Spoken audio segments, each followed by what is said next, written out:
Smoking really does adversely impact a woman's fertility. There are so many toxins in cigarette smoke that are just bad for ovaries and bad for so many organs in their body. Those toxins like nicotine and cotinine and cyanide and carbon monoxide have direct adverse effects in the lungs we all know about, but it also affects the ovaries and it kills eggs.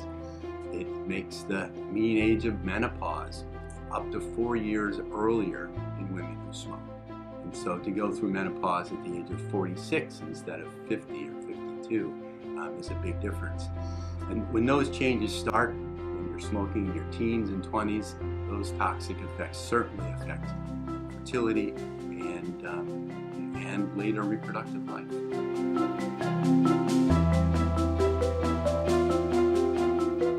Obesity is a pretty serious health concern in America, and it is amongst our patients who are trying to get pregnant. We worry about patients who are very overweight in terms of their ability to ovulate regularly, their fertility with each cycle.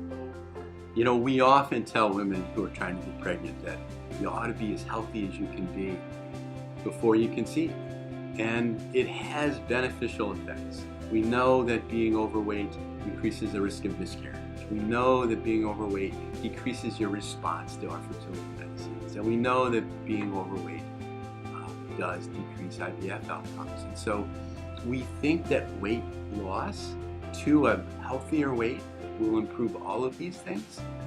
But the extremes of body weight have been studied with respect to in vitro fertilization. Patients with high body weight or low body weight have lower pregnancy rates.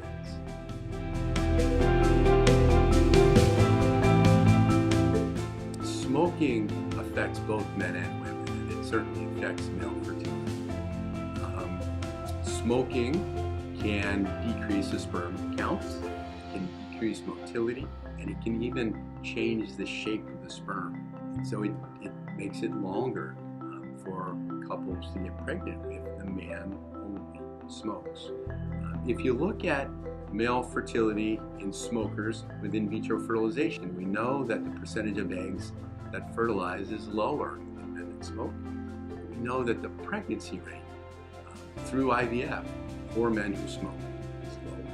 And we know how much work it is for couples to go through the IVF process.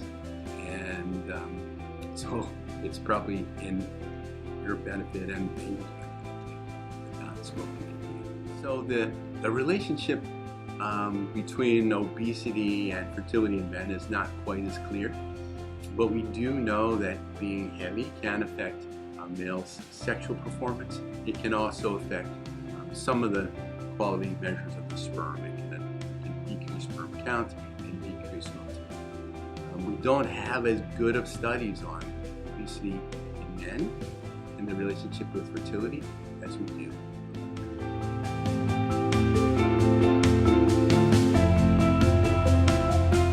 Quitting smoking does help both men and women. The damage that's done to the ovaries and to the eggs by smoking really can't be reversed. Those effects of cyanide and nicotine and cotinine, etc., are permanent changes. But every time you smoke another cigarette, you do more damage. And if you stop the damage, it's a benefit. There have been studies of what active smoking does in an IVF cycle. And it seems that active smoking does decrease fertilization rates and it does decrease pregnancy rates. So I think it just makes sense to stop if you can. Many people have wondered if losing weight will improve your fertility. I think the best answer that we have to this is really around the inflammation caused by obesity. Obesity does cause chronic inflammation.